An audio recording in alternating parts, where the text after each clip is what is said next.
What's popular, YouTube? Another day, another map review. Okay, this one's special. I got FM Pone on a call for an hour to talk about his new map, DE Thera. I wanted to do a roundup of some new maps, but this is the only map in CS2 that is fully finished. It's play tested.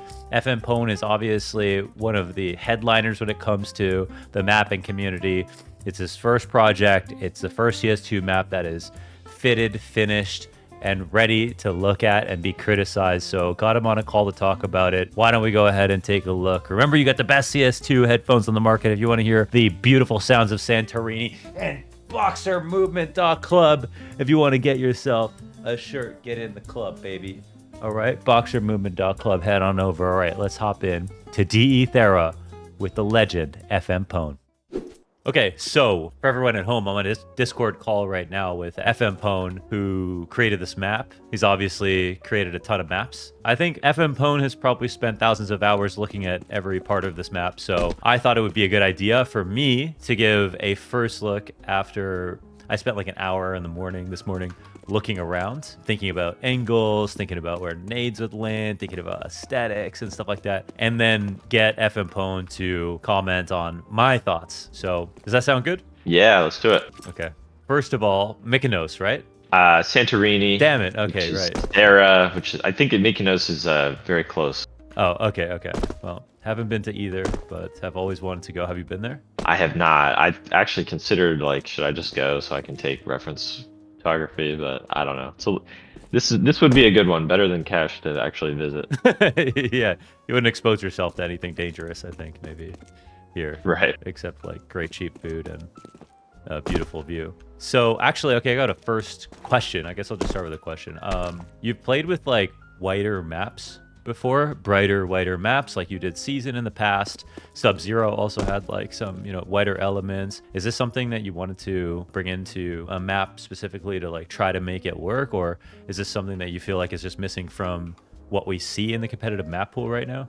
Well, I think if you go in that direction, there's a temptation for things to, look bland and boring. But I think Santorini is a great example of a location that has like natural readability, and it's also just very aesthetically appealing. So for me, it was a very tempting environment, and I just love this environment in different games. Like I loved it in Overwatch. I love it, like people always are posting like memes of me on my Twitter of like the Sonic levels, which I haven't played but supposedly are really cool. So okay. I've always been drawn to this setting. I had an Overwatch moment right here, and I only played Overwatch like a long time ago in the beta. And then I walked over here and I was like, wait, is this like an Overwatch? Is like some Overwatch inspiration? So yeah, there's definitely some elements of inspiration from Overwatch in this level, just because I think they did a fantastic job with the theme. I have one more sort of like one of the Easter eggs that I noticed is that like, so this is a map made in collaboration with you and Sal. This one here? Yeah. No, Sal didn't work on this one. Wait, why is Volcano... Sorry, is Volcano Sal? Yeah. That's an Easter egg. I think I know what you're referring to. Over by the B-bomb site, there's a little Easter egg because Santorini is a volcanic island. So I was like, oh, I gotta throw in a little Easter egg there. Okay, but I thought there was something where it was like you guys were competing tour agencies because like you had this bus... And then I think he had a banner somewhere that said like Volcano Tours. Yeah, it's just being literal. Like the island is a volcano, but also my longtime collaborator is Volcano. Okay, can I ask what he's up to? He's working on Valorant. He's like a big wig on Valorant. He's probably not even allowed to open exactly. Right. Okay. All right, so we lost him for good. That's sad to hear. Okay. Santorini is literally a volcano, so I thought it was just a fun tie-in. You just miss him that much, right? You just miss him that much. That's right. All right, so those are my sort of preliminary questions. I gotta say, there's a number of things that I really loved right away, so why don't I go ahead and talk about those? Maybe I'll go from like B bomb site to middle to A. Also, I'd just like to say, I know there's some things. We had a conversation a long time ago about the phrase 3-lane map. And that was something that you found to be sort of an incoherent argument against certain maps because it wasn't actually based on anything that was consistent. Like if you looked at the map pool Yeah, I think you asked me on Inferno, what are the 3 lanes if we would call all these maps 3-lane maps? And that did make for some sort of like interesting thoughts, at least in my own head, about what we mean when we say a map feels big, when we see it has like 3 lanes. And I think there is some balance between like, I might not exactly know how to explain why a map is like another map.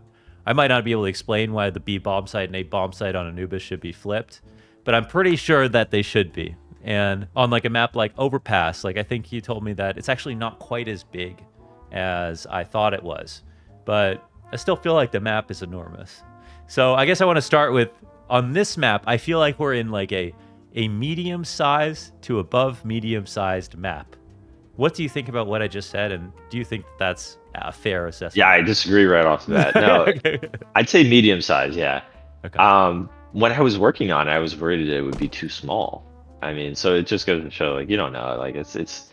And then the other thing is, I think that you are analyzing the maps in the way that players do, and I don't think it's important that players are experts in terms of level design. I don't actually think it's important at all. So, like, if your gut feeling is like, okay, Overpass feels like a big map, you know, like, that's totally valid in my view. Okay. For reference, what size would you say, like, sort of, you know, relatively speaking, was Subzero? Probably medium to, yeah, I'd say medium. I wouldn't say large. I'd say probably medium size. Did it feel a bit smaller than this? Is that fair to say? I think absolutely, because I mean, I don't think I necessarily did my best work on that map, and I think that in a lot of ways it felt a little confined. And then so obviously you're like standing in this, what I tried to make was a epic vista, so you know, things like that are gonna definitely plow over the concept of being confined. Okay, so it's also just a feeling of like the skybox can help with just, Yeah, absolutely. So okay, yeah. So I did feel like that a little bit with Subzero. I think that's actually something that I've always wanted to sort of ask you about. Fuck, this might be a series of tangents, but I do have like a lot of questions that I haven't asked you over the years. That's fine. Okay, so with Subzero, I guess I've just got like a feeling about what happened with the map. Like you said that it wasn't necessarily your best work. I mean, it was still like obviously a wonderful map and was really fun to play test and did extensive play testing on. But one thing that I thought that actually affected the map in maybe a negative way was that with the amount of playtesting that went in, it was almost the inmates running the asylum a little bit with some of the changes that took place on it. And it became a map that felt in the end like it was like a little bit too simple. And partially, in my opinion, that was because of the amount of feedback that came from people. And because of that sort of like common denominator of feedback ending in a place that was, okay, let's make a change that works here, that's like easy to play around, that's like very, very palatable for a lot of different people. And so it made the map feel sort of simple. Oh, Does any of that make sense? I feel like I just got punched in the stomach, because what you're saying is 100% true. And if it's possible to over playtest a map, that was a map that got over playtested and under designed, if that makes sense. Like, I didn't. Yeah, you have to keep in mind that, you know, I'm learning and growing too, and I think this map that we're on, Thera, is the best map that I've probably ever created and ever been a part of. That's my own opinion on it. But part of the reason we got here is through some kind of harsh experiences. Like with Subzero, I just play tested the map, and I kind of like relegated the design role to the players that were playtesting the map with me, and it got to the point where I was spending more time playtesting the map than designing the map. So with this map, I definitely took the different approach of like, I'm gonna design things, I'm gonna fight hard for my ideas. And one of the things that ended up happening on this project is that I got probably 90% of my ideas, and then that last 10%, I kept fighting, and then eventually that 10% is the ideas that the community actually imposed upon me. So it was a much smaller percentage than it was on Subzero, for example. Okay, so let me take this even one step further. So I think some of the rhetoric that we hear from the outside about mapping is that if the original sort of 7 maps in the pool, like the train and nuke and Overpass, or some of the maps that existed that came with CSGO, maybe Overpass isn't a good example. So I've heard some mappers say, or I've heard from the outside that people have said those maps wouldn't work if you introduced them today. And from my perspective on that is simply that there are some elements of those maps that are so difficult that it took people being forced to play it to learn how to play around the design elements, like smokes outside on train, like finding the sandwich smoke or something. It's something maybe if you were playtesting a map today, people wouldn't stick around to try to figure that out. Well, I have a different perspective. No map will work today. No map will work today. And people were not clamoring for Anubis to enter the map pool. Now it's in the map pool and people like it. So no map will work today. That's my perspective on it. Unless it's in the map pool, there will be no acceptance, period. No acceptance. Okay. No map will work today. Oh, shoot. Okay, this could, I guess, could branch a couple different directions. So from the perspective that you're approaching this, no map will work in terms of being positively accepted by the community? There's just no consciousness. It's just not in the discussion. Like I said, there was very little clamor. I mean, I was clamoring.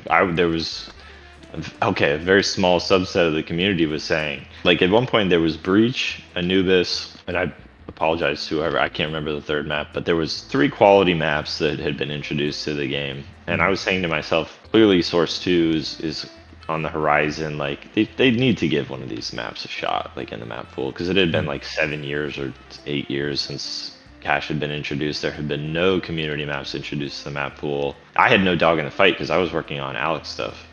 So I was like, you know, I think it's time for the community to get a chance. And I think Anubis was a good candidate at the right time.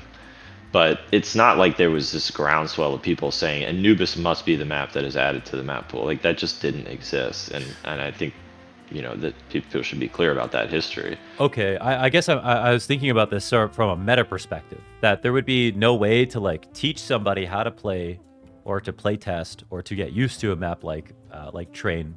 I'll use that as the map of like sort of like a lot of people agree is like very difficult to learn, that no one would play a map like that. But then a map like Subzero, it's like palatable, but as we just talked about, almost to a point where now it doesn't have its own like unique identity or something that helps it stand out enough from other maps in the pool. So from your thinking is like there's a certain level of difficulty. I don't necessarily agree with that. Like, okay, the CT side on a map like Train or Nuke might be more difficult, but and then also I think you have to be specific about what you're talking about when you talk about Train or Nuke, because like Valve made a ton of changes to Nuke. You know, which version of Nuke are you thinking? You know, so I think it's the bottom line is I have a lot of confidence in players that if you put something good in front of them, something well designed in front of them, like they'll figure it out. Okay. All right, so some hard spots would be like ladder on Train. Like, do you think if a map like Train was introduced, or a map like Train was in the map core contest, and something like ladder existed, do you think that it would just get like negative points for existing? Even though after a certain amount of years of pro play, people learned how to figure it out, even though you had to like drop a gun, boost, drop down with 2 people, like do all these different crazy things to be able to play it. Like, I don't like that meme of like a map like Train or I don't, you know, oh, they would never be accepted. I don't buy that. Like, I don't like that meme very much. I don't think it's a very, I don't think it's accurate. Okay. All right. So I guess my point with that was that this map, I guess, takes more risks to be unique than Subzero does. Yeah, 100%. So on that, we are totally in agreement. Like this map, I took obvious big gambles, and you know, while I'm very happy with everything, with how everything turned out, I wouldn't be surprised if like slightly more, a little massaging was needed, just because there's such crazy design decisions. You know, I think they worked out very well. Like, I'm very pleased, but could I see, you know, slight refinements of 10% or 5%? Yeah, absolutely. Okay. All right. Let me ask then, let's say over here on the B site, one like concern I had, like just off of somebody who hasn't played, when I looked at the site, was like, wouldn't it be too easy to plant the bomb with the bomb plant zone being down here and a lot of the sort of like CT positions to defend against being up here? What was the idea with the B bomb site, and how is that assumption completely incorrect? Well, is it okay if I join the game? Oh yeah, sure. So the B bomb site, I think, is one of the most, I mean, there's nothing like this in Counter-Strike, in my opinion, Oh wait, sorry, 1 second. with the smoke. Throw the smoke, come over here, plant the bomb. And yeah, you can do that probably 50% of rounds where you attempt it. So it's an easier site to take, but it's also a pretty easy site to retake. You know, you got a nade there. That guy's down to half health. Get a molly here. This guy's fucked. Right. You know, come over here. Pretty good odds of winning this. You know, clamp down. A lot of times what happens when people play this map is they'll send 5B with the plan of, you know, okay, we're gonna come over here. We're gonna kill this guy. We're gonna kill this guy. Throw this. Plant. Rotates come in. We played passive on mid because we wanted to send 5 here. So now we're worried about this. But there's a whole meta here, you know? It's not so simple as like, oh, we just plant the bomb. There's a lot of if-then statements that are going into that bomb site take. Sure. And you're kind of just in a bowl here, you know what I mean? Like, there's a lot of disadvantages to being in this position right here. A lot of times what I'm tempted to do as a player is push out, and I've been frequently punished for that. As a T, because you feel like you don't want to just like fall back. Down here. Oh, can you actually hear me? So through the smoke. I get killed by this guy or this guy.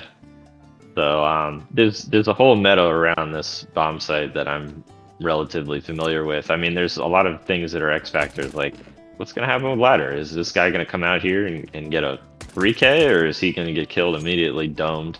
Right. There's some tough angles like to clear like this. Yeah, so you can plant and like play around it. And yeah, that's a little bit like cache site is known for being like easy to take but also easy to retake, which makes for like a really fun sort of like the round's not over as soon as you plant.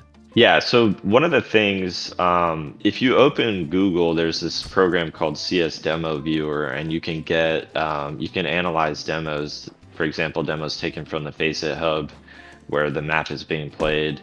And so one of the issues I had initially was that there was not enough mid-round action on the map. So the way you can tell that is you look at the demos and you look at the round analysis, and it's just nothing but skulls. You know, it's nothing. It's basically rounds by elimination. Yeah, rounds by elimination. Excuse me. People were going to mid, taking fights, and pretty much everybody was dying in mid. And there's more we can get into on why that was happening with the initial way that the layout was set up. But so basically what's happened now is that I've made a lot of changes to encourage mid-round action. So you actually will see a lot of plants. Like, you'll see a lot of plants on the B site. You'll see a lot of plants on the A site. But the other thing that you'll see is a lot of retakes. And so it makes for very exciting games because it's not just kill rounds, elimination rounds, or bomb plants that just explode without any action. Oh, okay. That's actually, I've never heard of it, like, and analyzing the rounds based on that. That's really cool. So there's so much to say on this map, but I'm curious to hear from you more of what you had to think about the map. Right. Okay. Yeah, I'm almost just like overwhelmed because I actually realize, like, you know, when you look at a map, there's like three lanes to the map, you know, and then both sides of each engagement, and so there's like so much that I thought about, and I'm like, where do I begin? Okay, so some of the more interesting things that I love, I immediately loved this rock area here on the B climb, because number one, it was like really smooth, and I also was just like not sure if I'd be able to go up here, which made me feel like, wow, I actually don't see that on a lot of maps. So I actually really appreciated that approach. And I found that just when you said that this is like the best map that you've worked on, obviously it's like your newest project and it would make sense for you to say that. But I really did feel like almost every single angle that I found, I really appreciated the fight from both sides. So if, you know, we took snipers, I like that there's glass here because it's sort of like, you know, if Mirage Great is left intact, then you can play around that. In the same way, if the glass is intact, you can play around that. But it's even cooler because you can see through it. But we actually don't have many examples of sometimes right now, like people using glass as that sort of like a trap wire to find out if somebody has taken control of it. So playing without it is really cool. I like the approach of just, you know, you've got this very vanilla op peak down mid that they can fight against, and then you can also fight against it from the side. This side also being very well lit is awesome, I think, from both sides, and the yellow matches the sort of aesthetic of the map itself. So I see that you can, you know, hold on the left side, but if you're not careful, someone can really just approach you from the right and have angle dominance and kill you. And so you can't just sit on it and just wait. So I really love the mid interactions.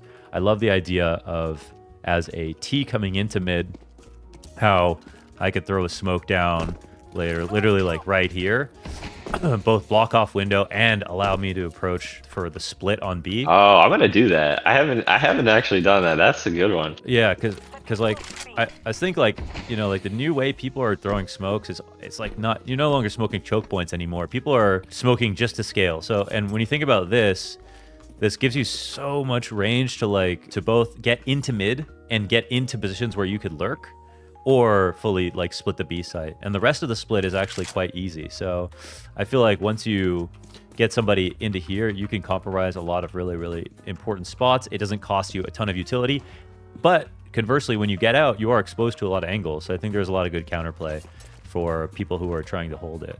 So I like that inside of middle, and the same can be said to go over towards A, though I don't think it's, I mean, it's probably going to be necessary, but I would say A is a little bit more approachable with 3 sort of ways to get in. But I guess someone coming this way has got to be the most important. I also really liked this from like a number of perspectives. First of all, you have like a little movement thing going on here that could create for some really like high action moments where you can actually jump up and then B-hop onto 2 different things and just do something ridiculous if you wanted to. I like that you can jump spot on both sides if you really want to try to take a risk or put pressure on somebody who might be chilling here. This is what I would consider a high traffic or high frag location. Like, let's use another like cash example, like highway on cash. It's like where you would put it, you know, your star player, because they'll have the most fights coming at them, and like they have pretty good angles, but they don't have like a lot of space to work with. So if you hold this position, you benefit a ton. You have like some very good peaks, but at the same time, people are going to be coming for you. You're going to get mollied a lot. I was thinking the only thing is that, you know, if you smoke out a molly in here, it might get pretty claustrophobic. Like, you're pretty much going to jump out one way or the other, which I would say feels uncomfortable because, you know, you're jumping out to mid, or you're jumping out to, let's say, this side where you know that they just smoked to try to split. So there might be someone just staring at you waiting. So obviously you could smoke this door and get out. But either way, I like that that's sort of a cramped area, but it has a lot of benefits, high risk, high reward. And this sort of felt like, this door sort of felt like Aztec, actually. Like, I was like, I think this is the first place that I walked out on from CT side, and I looked out and I was like, holy shit, this feels like Aztec. Like, you're seeing almost like a square, and you can run all the way around it, and there's just like people, there's like a lower area, there's like I see what you're saying. Yeah. It's not arranged the same way, and it's not nearly as big. Literally, if you flip it mentally, then yeah. Yeah. So I was like, oh, that was really cool. Like, I just got some weird nostalgia from that. And was it Subzero where you had a... Yeah, you're picking up on some things for sure. You had this like a lower approach. Like, you've been trying to make this work too, because we don't have that on many other maps, right? Not that we've seen, not since like Source. I feel like, do we see like of anything maps that you can like walk up from underneath, and it's really scary because people can be standing all over around you. But Nuke. Yeah, I'm obsessed with like level over level gameplay. I think it's really interesting. Like, I tried to do a little bit of that on Subzero, but this is obviously like ramping it way up. Yeah, like one of the fucking most amazing parts about Nuke these days is like Squeaky Vent, and how that can just totally change the round if 3 guys come out Squeaky and drop down the vent in the middle of the round where everyone was ready for an upper hit, and like the whole round was based around an upper hit. Suddenly the entire game changes, like with like a 2-second rotation down the Squeaky Vent. So I do like that. I would say this area has that on this map. And the other thing is, like, you should see Flom, the way he plays middle on this. It's so fun. Like, he jumps out here from window. Did you know you could do that? Oh, jump out into it. Oh, Keep fucking it up, but yeah, that's sweet. Okay, well, what he does, he's a great offer, so he'll take this fight. Okay, I'm gonna hit this jump. Yeah, it's not live, so I mean, it'll be a first. Okay, hold on, let me. Okay, you did it. That's good, man. You made a hard map. There it is. Okay, so he'll do that first try for sure, and then he'll take this. Oh, okay. The way Flom is playing mid is the way that I think is the most fun to play this map. Like he was taking these fights. He's coming up here. He's taking this fight. He's coming Yeah. over here. He's taking this fight. He's down here taking this fight. And none of it's like And overpowered. It's like all sort of you have to take a risk, but it's if you execute like well, it's like really nice. he was kicking ass. Yeah, it's not overpowered, but it is fun. Like I think that this is a genuinely fun map. I know I'm biased in that respect, but I can only take credit for a certain amount of it because there's other stuff that the community forced me to do that I wouldn't necessarily have done. Okay. They basically said we'll accept the map if you do this, and so I was like, okay, I guess I'll do it. I used to have a railing over here on this drop down area in A. And my whole idea was like, well, there'll be a timing tax. So I used to have a railing here, and basically the community was like unanimous, like get rid of the railing. And my conception of this area was always like, you'd come here, you'd take this fight. I always felt like this would be a fun fight because in CT, it's high risk, high reward. Like if you get a pick early round, that's a big deal. And then so you'd crouch up here, and then drop down. You'd pay a slight timing tax to get this powerful area. Yeah. But like the community was unanimous, like get rid of the railing. Okay. And then the other thing that happened with the development of this map, which I don't know how closely you've been following, is that this route used to not exist. So the only way to get to B was through mid, and the only way to peek mid was this side. Well, you could go around here. Basically, what I was assuming would happen is either players would shimmy across like this, or they would throw the smoke either from spawn or whatever. Yeah. And theory crafting, I thought this would be enough to get players into B. Because like I said, none of this existed. There was basically one route to B. And so, when theory met reality, people were saying like, oh, I really like B, but I only get to play it 2 times an entire, starting from the approach to the door. This is one of the things that really made me want to remake Santorini, but like throw out 90% of the map and just innovate and do something different. Is like I had this concept, and like I said, originally it was a little different. Like I had a concept of there would be a railing there. Yeah.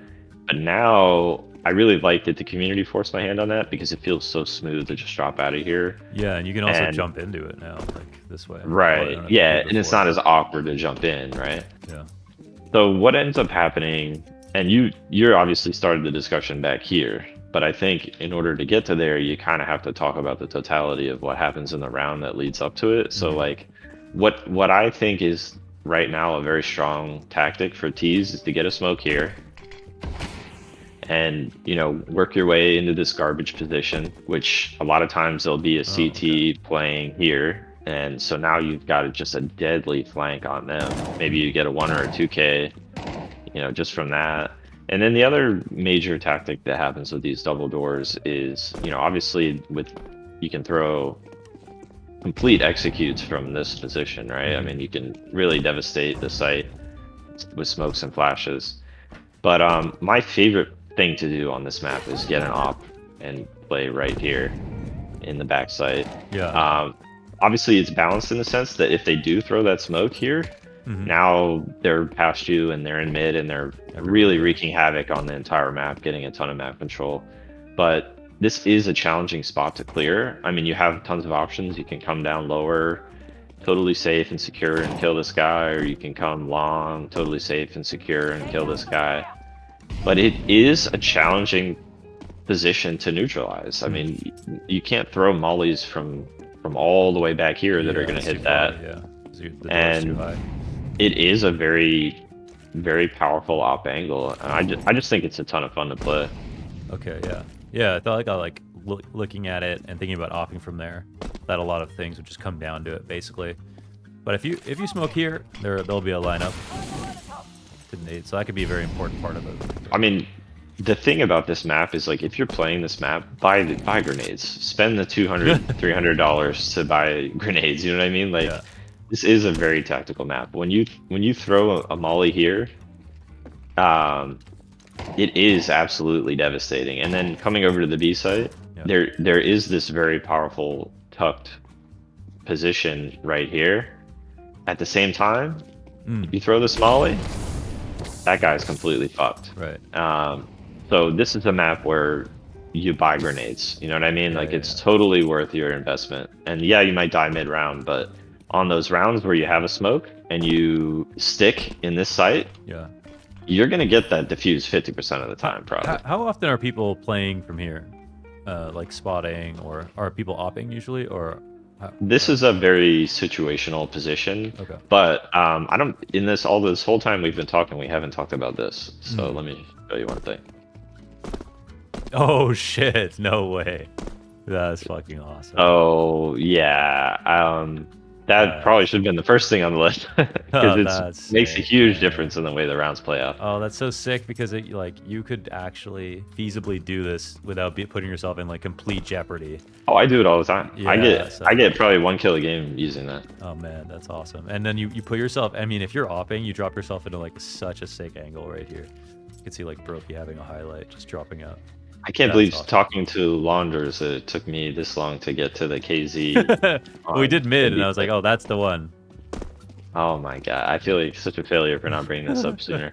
That's really good, man. That is so awesome. I actually was thinking like, this is one of the angles that I was like, I love the all or nothing angles that FM Pwn added in. Like here, if you miss an off shot, maybe you're screwed or whatever. But like, I like that. Like I like because it's a very good angle, so it's like worth putting yourself in the spot. And you're also, as long as you have mid or something, you're like safe to use it.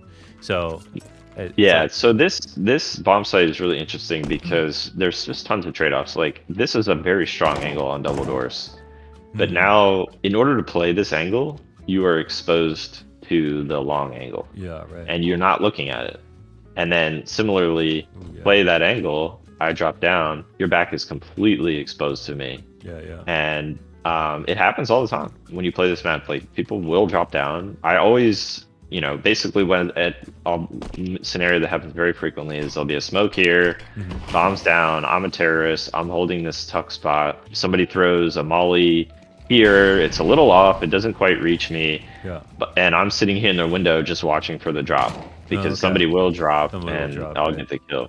Too tempting. What are your thoughts on Vertigo as a map? It's a map that like I personally like have a lot of criticisms about, and I was wondering what your perspective is on the map. I mean, this drop down sort of reminded me of it, but I just feel like there are some less useful sort of like risks on Vertigo, like jumping into B site. I mean, I guess I try not to focus too much on Valve stuff because it's enough mentally for me to work on my own stuff, and like for me to Monday morning quarterback their stuff. It's just a lot. Like, I mean, my thoughts on Vertigo is like, would I play it over Dust 2? Like, no, I wouldn't. Would I play it over Cash? No, I wouldn't. Would I play it over Inferno? No, I wouldn't. Would I play it over Overpass? So no, I wouldn't. So it's a long list, Would I play it over Nuke? No. Okay. Oh, you're getting down the list now. Let's just say there's space in the pool. Okay. That's my own thoughts on it. Yeah, fair enough. Would I play it over Ancient? No. Would I play it over Anubis? No. Yeah, Tuscan, bring it in. All right, that was like a sanity check. Just make sure I was talking to someone real, since you're shilling your map. Yeah, no, this is a pure shill. Let's not get distracted from the shill. No, I don't. I like the way it looks. I will say that. I think that it's awesome. I think it's a cool map concept, but I just think that when you start duct taping and stapling and sewing and stitching, and it just kind of a lot of times you can feel that in the way that map plays. Oh, for sure.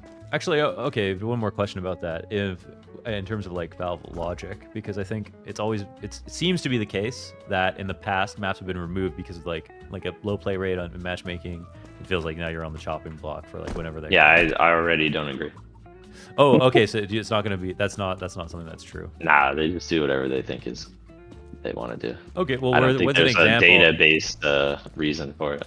Oh, okay. So it's just coincidence. Yeah, I don't know if what do you an example of a map getting removed that was a high play rate map. Well, Dust 2 is more popular than Vertigo, and Dust 2 is not in the map pool. So I mean, okay. What did and Cash is more popular than Vertigo, and Cash was removed. So there's no logic in terms of numbers. It's just whatever they want to do from a game design standpoint. Okay, well that's good, because I think Vertigo is Vertigo is not the lowest played map though right now, is it? No, I think it's actually done pretty well. Yeah. But But a lot of that's like people know it's not going anywhere. They'll play it, you know. Because Yeah, yeah. I think it's totally valid. Like it's their game. They should have the ability to insist on maps if they believe in it. Right. What's the map community's thoughts on Anubis coming into the pool, because it's the first non-Valve map since Cache that sort of got a chance to be played competitively. Is that like a promising thing? Or obviously they also had the approach of buying the map outright as opposed to like working with the mapper themselves on, I think it was sorry, his name's Rolled. Was it Rolled? Yeah. So I had been looking at it in a very like binary way. I was like, Valve should put custom maps in the map pool. It's very important for the mapping community to feel like that's a possibility and an option and something that could happen theoretically if the map was good enough. But I was thinking, okay, and I think even the developers had kind of indicated obliquely that it was never going to happen because they didn't control the maps, and I thought that was very unsatisfying.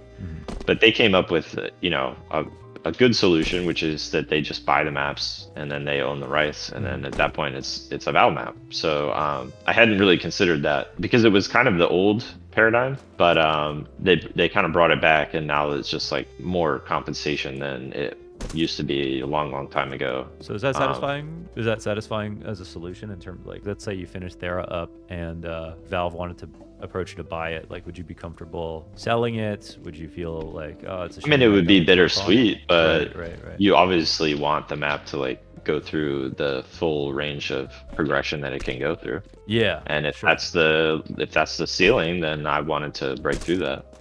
Right.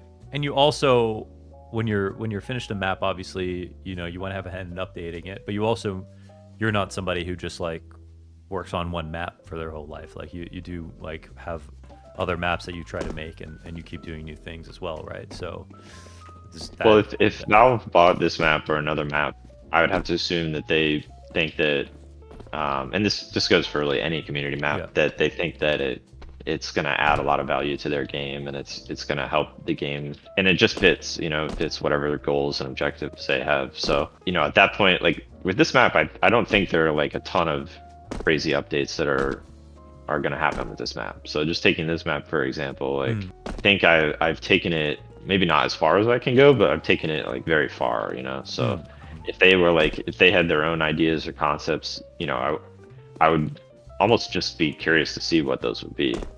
Sure, right. I mean, I think obviously some stuffs can only be learned when people are getting paid $20,000 a month to like find the best nades and like sweat out every detail, right? No one can really like predict what those changes will be, or like how meta will change. Also, like how broken is it when you have the greatest players in the world swinging out of double doors, early in the round and just killing everyone on sight? Like I know how this map plays for the 80% of the general public, but it would be interesting to see how that top 20% is gonna.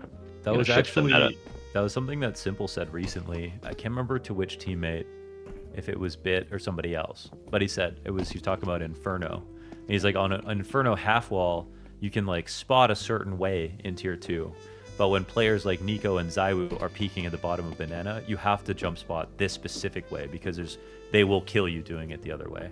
And that just in and of itself breaks the map, where there's like a handful of players that could just win if you don't have the absolute most optimized way of like doing something, or you have a perfectly reasonable option that you can't use at all just because you're playing against them. I mean, the problem with hackers, right, is that they don't know nades, right? But other than that, like you could just simulate it just playing against an aimbot, like and the nades are very important. The nades are crucial. Like I mean, the nades change everything. So I don't mean to minimize the importance of nades, but like if you were to run an aimbot through this map and try to play against them and try to win 2 or 3 rounds, that would tell you a lot about what the absolute best players are like. Right. But then again, you don't know what the flash he's going to throw that's going to mess you up even harder is going to be.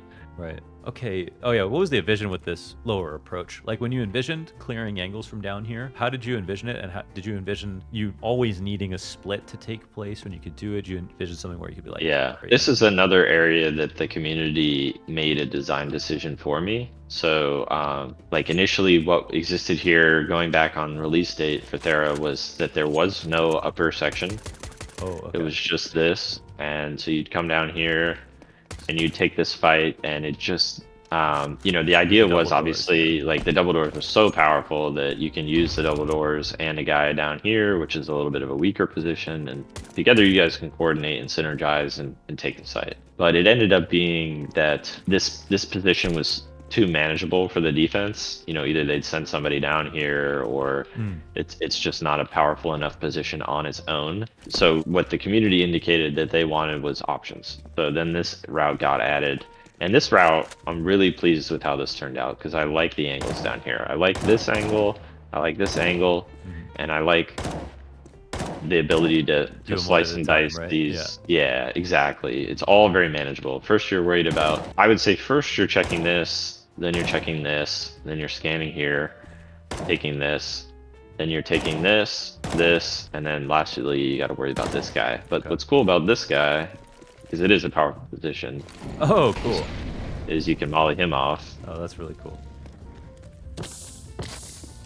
or you can just nade him off. I didn't throw the world's best molly there, but Yeah. you get the idea. Well, how's that hitbox work on that? Is it just flat on the There you bottom? go. Is that... Yeah, it's flat here. So you can use, you know, different, like if you think they're garbage over there, you can throw, you know, some flashes over and peek on those. So I like the way this all came together, but this was not really necessarily my idea. This is something, I mean, it's something that existed in Santorini, but I was determined to get rid of it until the community was like, yeah, we're gonna need something like that. So then I came back, and I really like how it feels. Okay, all right, yeah, that's really cool. I know there's gonna be something else, but for now, I think that's most of the questions that I wanted to ask about the map. Like, this was really cool to have you sort of like go over everything. What's in the zeitgeist of the way that CS2 mapping or mappers are thinking about the game right now? Like, what is different from CS:GO that's really important to consider? Is it the new smokes? Is it the shadows? What is it that like CS2 mappers are thinking about in CS2 versus CS:GO?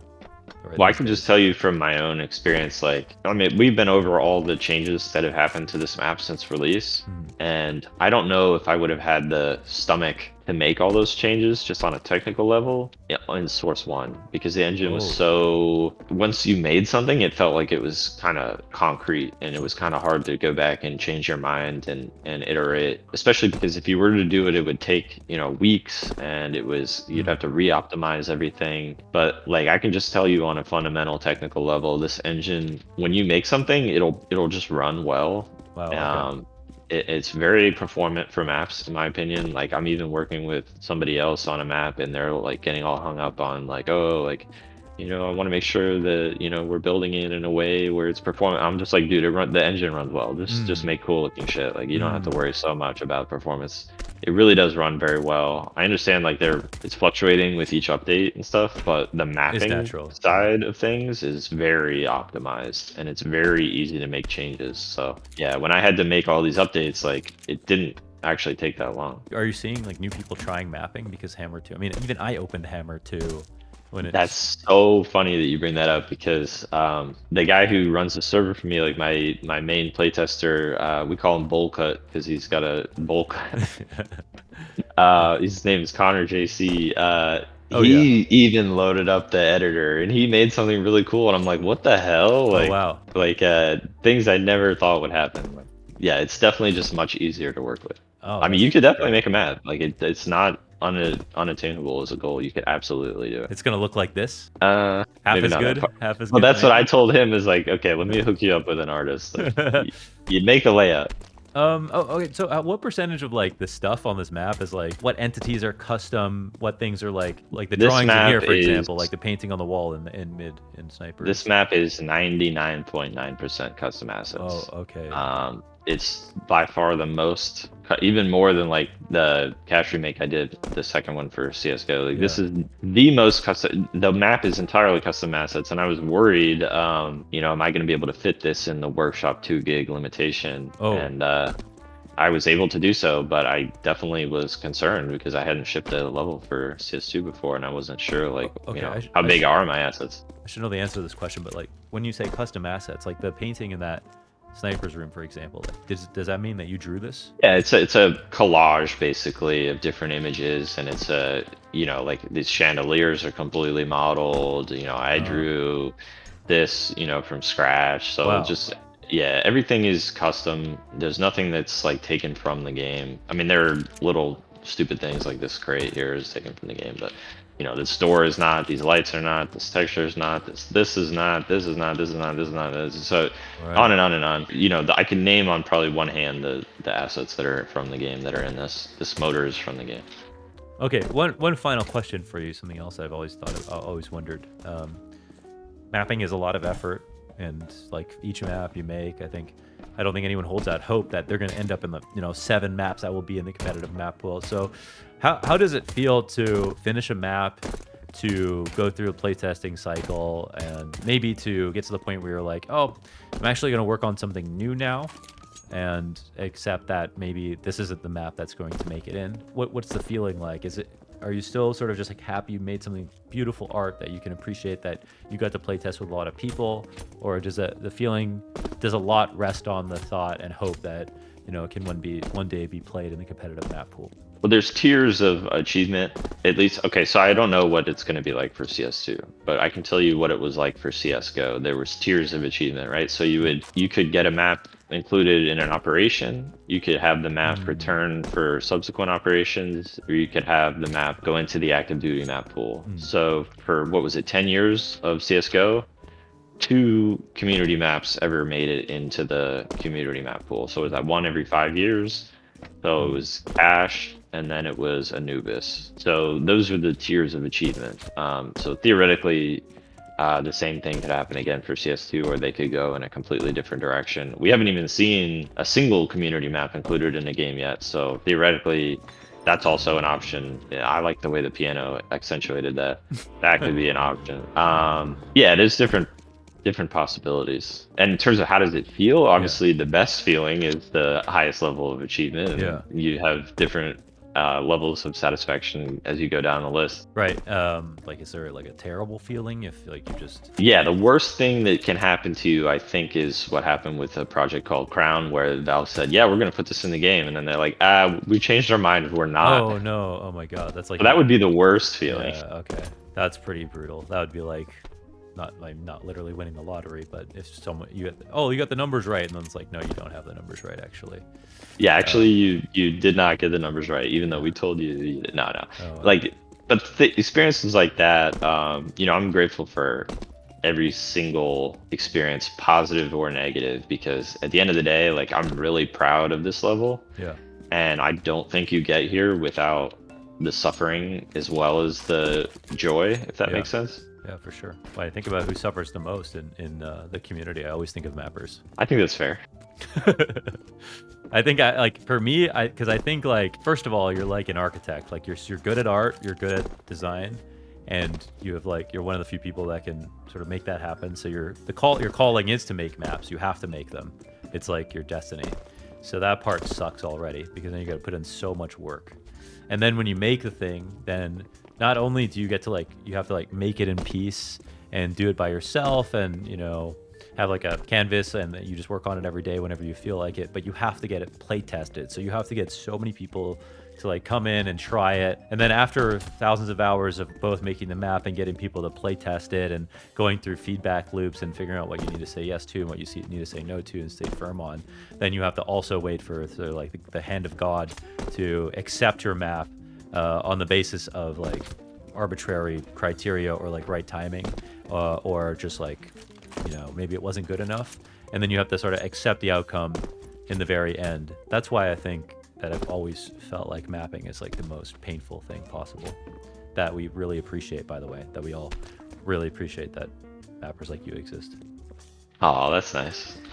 Thank you. Yeah, I think it is. I mean, I don't want to make it all negative. Like, I make maps because it's fun. Like, right. that's the reason. And I think that a lot of what you're saying is true, but a lot of what you're saying also is based on the CS:GO experience. And this editor is a lot more user friendly and a lot more pleasant, and it's just a lot more satisfying to use. I can't overstate enough what a absolute piece of horrible dog shit Hammer 1 was. Just an outdated piece of trash that should be run over with a Mack truck. That thing sucked. This is really good. This is honestly fantastic to work with.